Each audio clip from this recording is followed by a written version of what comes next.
Baki-Hana, the Invincible Samurai, on a Monday, episode 3? Yeah, let's get to it. Okay, so we got Tokugawa's sister, Mr. Honer, and other scientists gathered around Miyamoto's body, and she's saying it's going to take 5 minutes for Miyamoto's soul to enter the clone's body. Now, some of the scientists are really skeptical. They looking at Mr. Honer like, hey man, do you hear what this woman is saying? She sound crazy as hell. But Mr. Honer is like, hey, we about to see if this really happened. I'm being optimistic right now.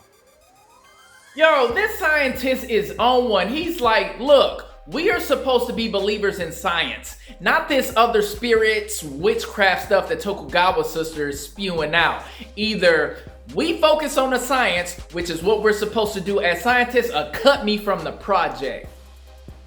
Yo, then Tokugawa's sister summons Kenichi. That's the scientist that's giving all of this pushback. She summons his grandfather and starts scolding him until he recognizes that that is his grandfather, scolding him about, studying and eating.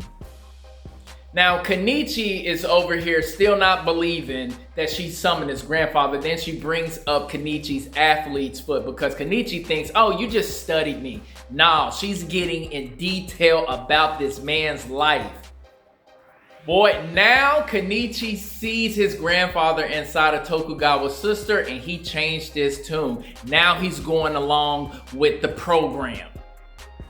All right, so now it moved over to Kaoru and Yujiro. Yujiro's like, hey, are you sure you want to do this in the middle of the city right here? We got all these people here. And then Kaoru's like, okay, we can go wherever you want to go. And then Yujiro is like, okay, let's just walk then.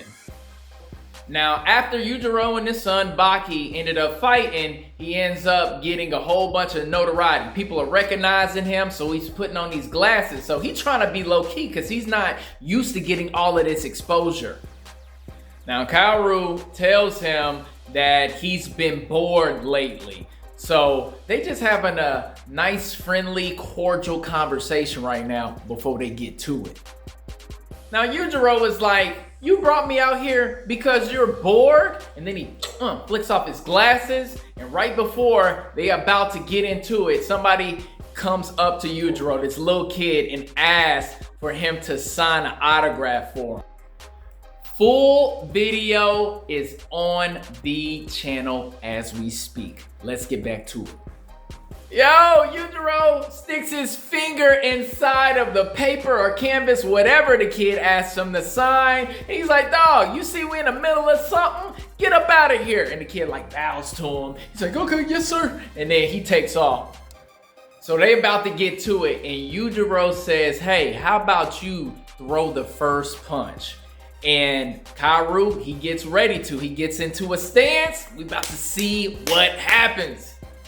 Yo, so they're saying Kaoru don't even train. He was born strong and he doesn't want to train because he don't want to have the upper hand in any kind of fight. So he basically is playing the underdog in any confrontation, any fight, any tournaments that he participates in. That's crazy. So Yujiro lets Kaoru do this baseball throw punch. Hit him right here, okay? And one guy is basically giving commentary on what he saw, and Yujiro still got his hands in his pocket, and he's smiling after he got hit. Not fazed at all. Kaoru swings again, but Yujiro, hands in pocket, dodging all of the attacks that he's putting on him. Yo, Yujiro says that your cells are shaking in fear, pissing Kaoru off, and as Kaoru is about to attack him again, Yujiro puts his hand right in his face. So Tokugawa's sister summons Miyamoto's spirit and he comes. So he basically goes inside of her body, and now she has his whole mannerisms, his stance, the way that he carries his sword, his eyes, everything, and Tokugawa shows up. Hey, even though some of the scientists are skeptical, he says, hey, don't take your eyes off my sister. Y'all about to be surprised. Then Tokugawa's sister goes over to Miyamoto's clone body and kisses him. So I guess this is going to be a transfer of Miyamoto's spirit out of her body into the clone's body. Now now Miyamoto's brainwaves are activated. Then Miyamoto's body starts changing. His face changes. He starts developing these scars and everything. And then he ends up snatching Tokugawa's sister up by her mouth and starts squeezing. Damn! And then he just throws her into the scientist. Wow. Hey, then he tells everybody, I will not kill you as long as you answer my questions. This thing lasted for 2 hours. What era is he in? Where is he? Who summoned him? And why did they summon him? Those are actually some good questions to ask if your ass done been resurrected, right? Then Tokugawa, he bows to him and he's like, listen, we don't want anything from you. You just need to be you. Be who you are. And he would like to see him fight. You already know. We know that this is going to be Baki's next opponent, along with the other fighters. You know they gonna try to test him first, and then we gonna save the best for last, which is Baki. Alright, so Musashi is like, okay, I'm cool with that.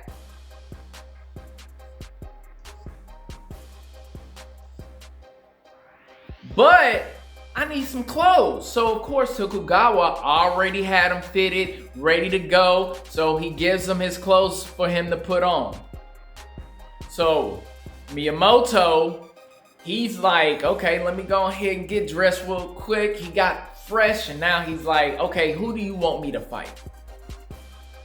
Now we move over to Baki. Baki's yawning stopped.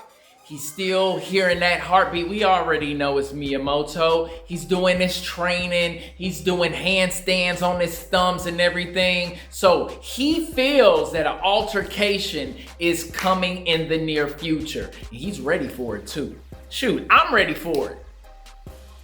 So Tokugawa has Miyamoto in a car and he's kind of shook because he's in a car. This dude been dead for 400 years. So they're basically giving him a update on what's been going on in Japan, the future, technology, all of that stuff. Getting him up to date, up to speed on what's been going on.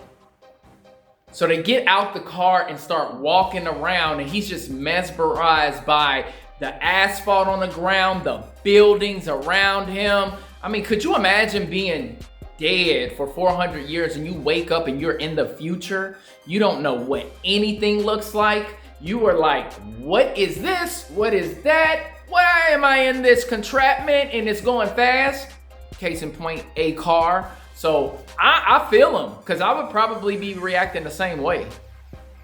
So after exploring, going on elevators, looking at people, getting up to date, Miyamoto tells Tokugawa that he needs a place to belong. So they hop back in the car and they headed somewhere. I'm pretty sure they headed to an arena, right? So he can actually fight. Yep, so they're in the arena and Tokugawa is like, Miyamoto, there's somebody that I want you to meet. So a guy named Koichiro Sabu walks up and he has a sword in his hand. So I guess he's about to give it to Miyamoto. We're gonna find out. So this guy is the unrivaled swordsman of present day Japan. So this is going to be Miyamoto's first opponent. I can't wait to see what happens in the next episode. Don't forget to like and subscribe, and I will see y'all later. Peace.